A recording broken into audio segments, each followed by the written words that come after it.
story based on the title.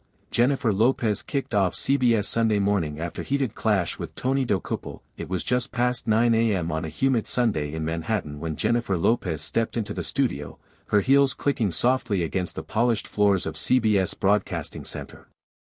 Her team was trailing behind her, moving with quiet efficiency. Makeup was already flawless. Her signature glow wasn't just skin deep, it came from something more radiant, something she'd cultivated after years of success, heartbreak, criticism, and reinvention. This was supposed to be a calm interview. A puff piece. A bit of easy press for her upcoming film, a love letter to her roots, filmed in the Bronx, centered on family, sacrifice, and second chances. Jennifer had done 1,000 of these. She'd smiled through gossip, danced around awkward questions, and learned to wield her truth like a blade wrapped in silk. But today was different. Tony Dokoupil, the CBS Sunday Morning host known for his poised charm and sharp angles, wasn't smiling when she arrived. He was pacing near the set, flipping through cards, frowning like something had soured his morning.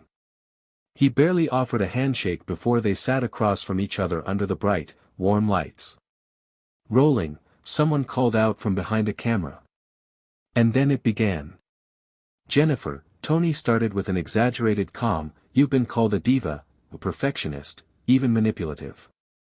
How much of that is true, and how much is just carefully managed PR?" Jennifer blinked, stunned. She paused. "I believe in hard work," she said gently. "I've always pushed myself to be the best. If that makes me a perfectionist, I'm okay with that.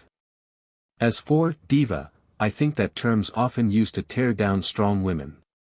Tony didn't nod. He shuffled his cards, smirked, and fired again. "But some say you're difficult to work with. That you've left a trail of broken relationships, personal and professional. Isn't it time to admit maybe the problem is, you?" Jennifer's mouth opened slightly. Her team off-camera stirred. This wasn't a question. It was an accusation. "I don't think I owe anyone an apology for my journey," she said, her voice steady. "Every step taught me something. I've failed, yes, but I've also lifted people up. I've given chances to artists no one else would. I've built a life I'm proud of." Tony leaned back, unfazed. "But don't you think you've taken up too much space? Too much attention? You're 56 now. Is it fair to younger women trying to rise that you're still headlining everything?" Silence. The room tensed. Jennifer stared at him. "Is that what this is about? That I've overstayed my welcome?"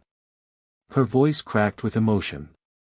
"You think I should fade quietly, let others shine instead?"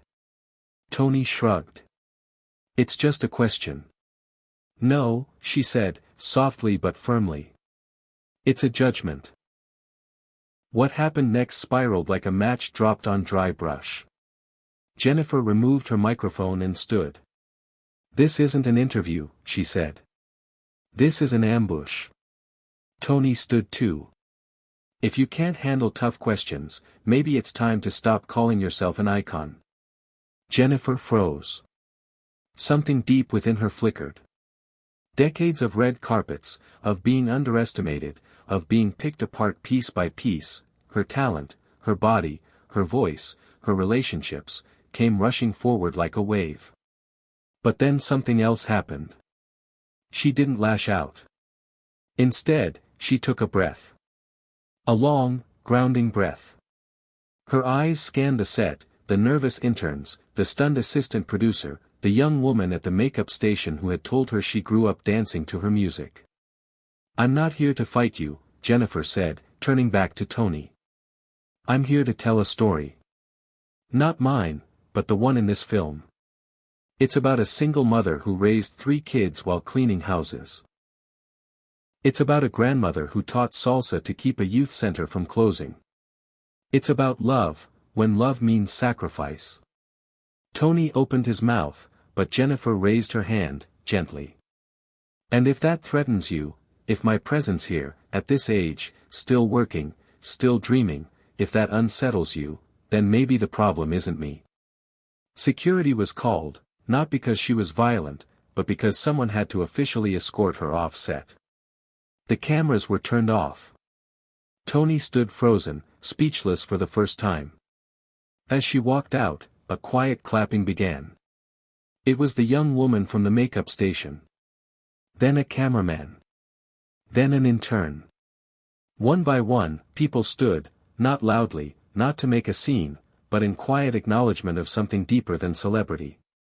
They weren't applauding a performance. They were applauding a moment of grace in the face of humiliation. 3 days later, the unedited interview footage was leaked. Not by Jennifer, but by a junior editor named Mason. He posted it with a caption, "The world should see what strength looks like."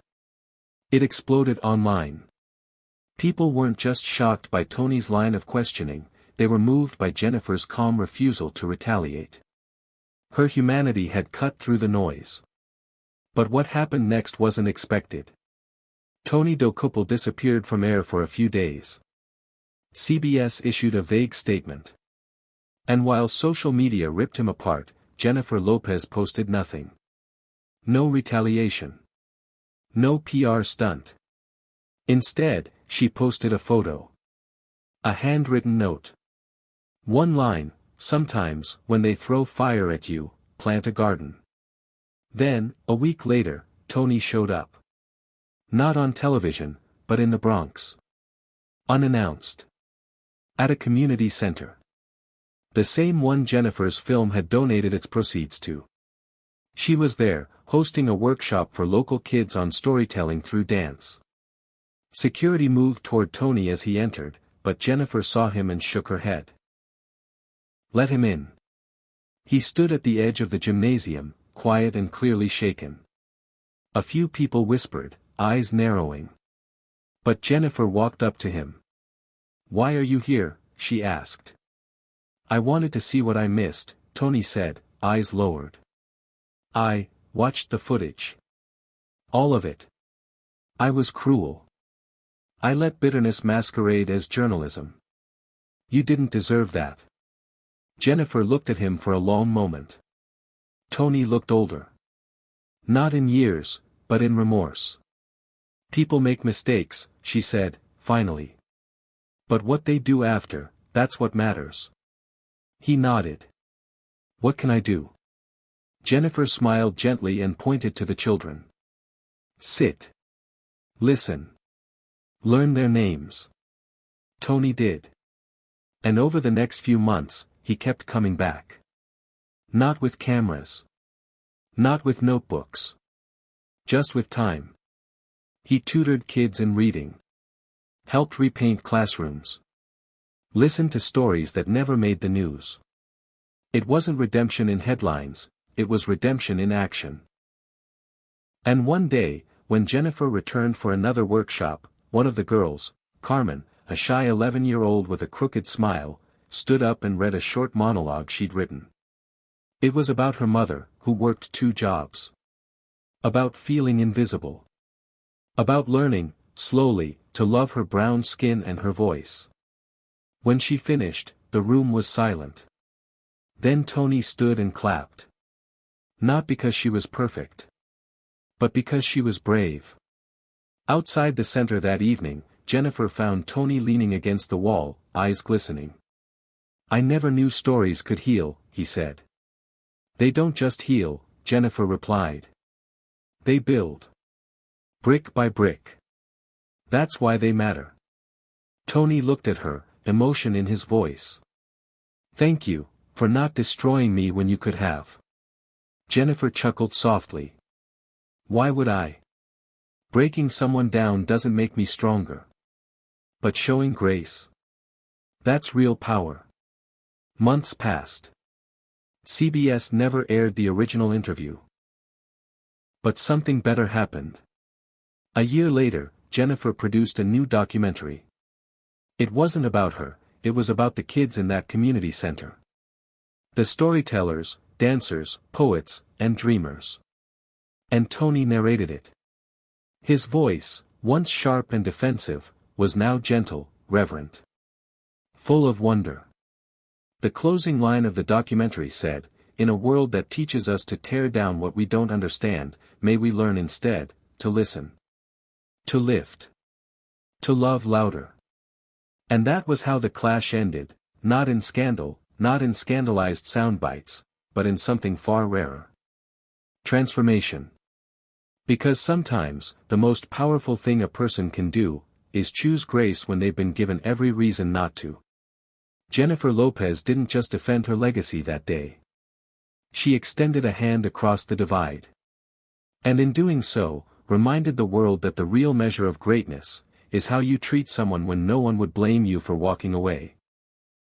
Let me know if you'd like this story in a downloadable format or if you want to develop it into a longer script or voiceover.